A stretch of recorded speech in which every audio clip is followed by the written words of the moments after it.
का जो टॉपिक आ रहा है वो है क्लीन रूम क्लासिफाइड एरिया। अब क्लीन रूम क्लासिफाइड एरिया जो है ये बेसिकली मैं आपको बता देता हूँ दोबारा से कि हमारे पास क्लासिफिकेशन ऑफ द एयर जो है या क्लासिफिकेशन ऑफ द रूम जो है उसको 4 कैटेगरीज में डिवाइड किया गया है, ग्रेड ए से लेके ग्रेड डी तक। और अगर आप रिमिंगटन के अंदर, आप सब पर रिमिंगटन की सॉफ्ट कॉपी अवेलेबल है।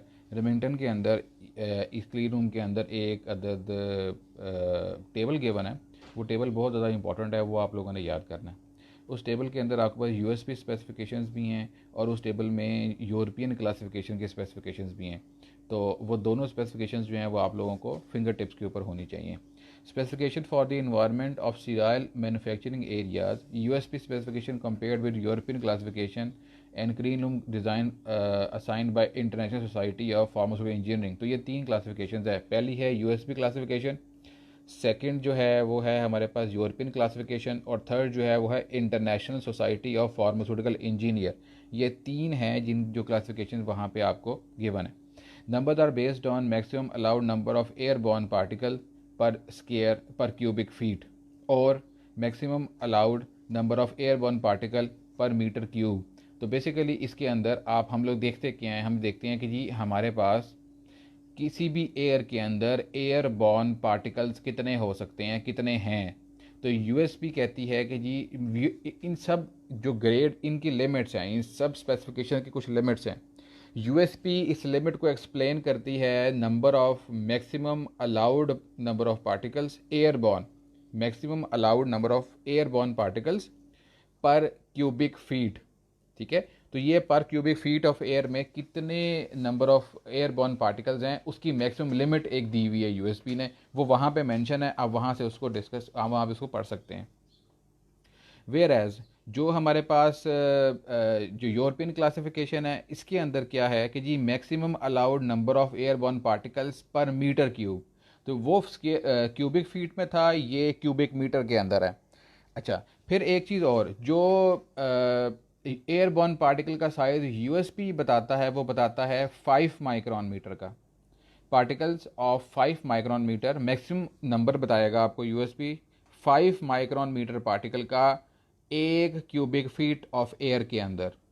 वेयर एज जो यूरोपियन है वो 0.5 माइक्रोन और इससे बड़े पार्टिकल के बारे में डिस्कस करता है। वो 5 माइक्रोन था यूएसबी का, जो यूरोपियन है वो 0.5 माइक्रोन है और इसका है पर क्यूबिक मीटर के अंदर कितनी हमारे पास है।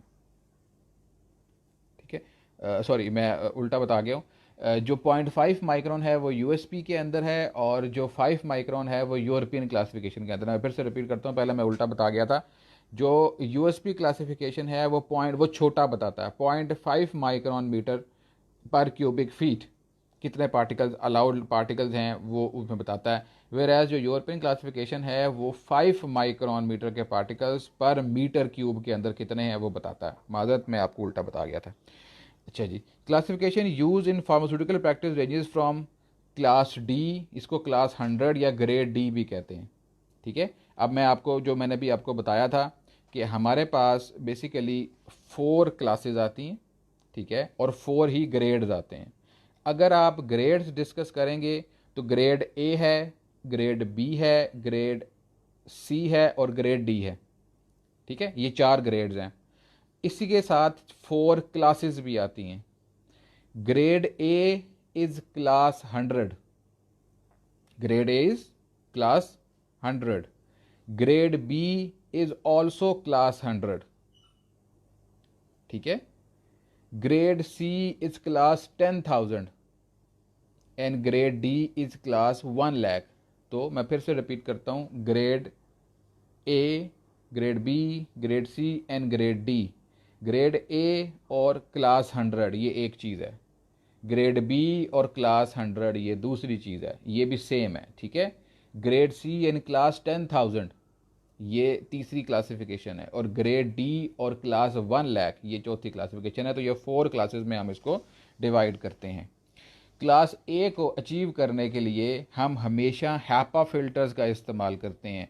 जो क्लास ए रूम के अंदर एयर आ रही होगी वो थ्रू एच वैक आ रही होगी और एच वैक के अंदर वो एयर जो है हैपा फिल्टर से गुजर के आएगी। और हैपा फिल्टर जो है वो 0.2 माइक्रोन के पार्टिकल को भी वहाँ से निकाल बाहर करेगा। और हैपा फिल्टर आमतौर पे 99.99% एफिशिएंट होता है in removing particles less greater than 0.3 micron metre in the air. ठीक है जी। तो ये आपकी जो है क्लीन रूम क्लासिफिकेशन है। इसको in the form of table अगर आप देखना चाहें तो रेमिंगटन में चैप्टर के अंदर ये चीज़ गिवन है। मैं बार बार आपको कह रहा हूँ, वहाँ से आप इसको देख सकते हैं। मेरा पेज नंबर या तो 814 होगा या 15 होगा, ठीक है, या 16 होगा, 15 या 16 होगा, वहाँ पे ये मेंशन है, आप वहाँ पे जाके इसको देख सकते हैं। Now what is the basic difference between the European classification और clean room specifications and the USP classification of clean room specifications? There are 4 basic points. Use of grade A B C D classification, तो जो European system है ये grade A B C D को use करता है। अच्छा, book से देख के। मैं फिर से आपको रिपीट करता हूँ कि डिफरेंस जो है बिटवीन यूरोपियन क्लासिफिकेशन और यूएसपी क्लासिफिकेशन, वो डिफरेंस ये है, जो यूरोपियन क्लासिफिकेशन है वो ग्रेड्स यूज़ करती है, grade A, grade B, grade C and grade D. Where as जो यूएसपी क्लासिफिकेशन है वो क्लासेस यूज़ करती है, क्लास 100, क्लास 100 फिर क्लास 10,000 और फिर क्लास 1 लाख। ठीक है। जो जो यूरोपियन क्लासिफिकेशन है वो पर मीटर क्यूब लेती है रादर देन पर क्यूबिक फीट। ये क्यूबिक मीटर लेती है रादर देन क्यूबिक फीट। जो यूरोपियन क्लासिफिकेशन है उसमें हम वॉल्यूम लेते हैं क्यूबिक मीटर में, यूएसपी के अंदर हम लोग एयर का वॉल्यूम लेते हैं इन क्यूबिक फीट। जो तीसरा प्रैक्टिकल डिफरेंस है वो है practical measurement of 5 micrometre rather than 0.5 micrometer.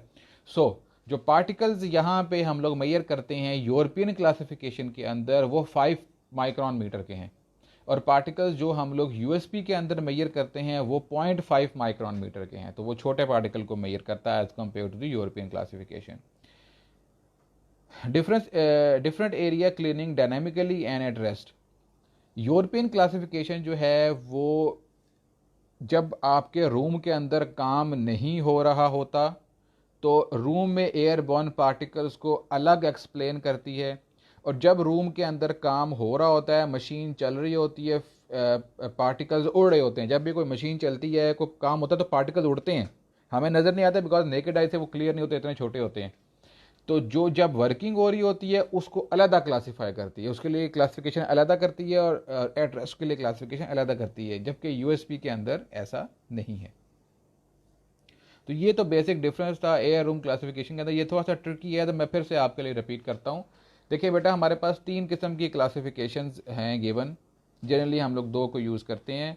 USP classification है क्लीन रूम एरिया की, और यूरोपियन क्लासिफिकेशन है फॉर क्लीन रूम स्पेसिफिकेशन, और तीसरी है वो इंटरनेशनल फार्मास्यूटिकल इंजीनियर की क्लासिफिकेशन है। ये तीनों क्लासिफिकेशन बुक में गिवन है in the form of a table, वहाँ से आप इनको आपने वर्ड टू वर्ड इसको याद कर लेना है। अब बेसिक डिफरेंस जो यहाँ पे मैं एक्सप्लेन करूँगा आपके साथ वो यूएसपी का और यूरोपियन जो क्लासिफिकेशन उसको डिस्कस करूँगा। जो यूरोपियन क्लासिफिकेशन है वो ग्रेड्स को यूज़ करती है, grade A B C and D. Where as जो हमारे पास यूएसपी क्लासिफिकेशन है वो क्लासेस को यूज़ करती है। क्लास ए, ग्रेड ए जो है वो बेसिकली क्लास 100 है, ग्रेड बी जो है वो भी क्लास 100 है, ग्रेड सी जो है वो क्लास 10,000 है, और ग्रेड डी जो है वो क्लास 1 लाख है। ठीक है। दूसरा जो मेजर डिफरेंस है कि आपकी जो यूरोपियन क्लासिफिकेशन है वो क्यूबिक मीटर में वॉल्यूम लेती है एयर का, वेयर एज यूएसपी जो है वो क्यूबिक फीट में वॉल्यूम लेती है एयर का। तीसरी जो मेजर क्लासिफिकेशन है जो यूरोपियन यूनियन है वो 5 माइक्रोन मीटर के पार्टिकल को नोट करती है, और जो यूएसपी क्लासिफिकेशन है वो 0.5 माइक्रोमीटर के पार्टिकल्स को नोट करती है। और लास्ट डिफरेंस जो है कि एट रेस्ट और एट वर्किंग ये सेपरेट रीडिंग आती है यूरोपियन क्लासिफिकेशन के अंदर, whereas for the case of USP ये सेम रीडिंग आती है, ये फ़र्क रीडिंग वो नहीं देता, वो एक रीडिंग देता दोनों के लिए, चाहे एट रेस्ट हो या एट वर्किंग हो, वो एक रीडिंग आप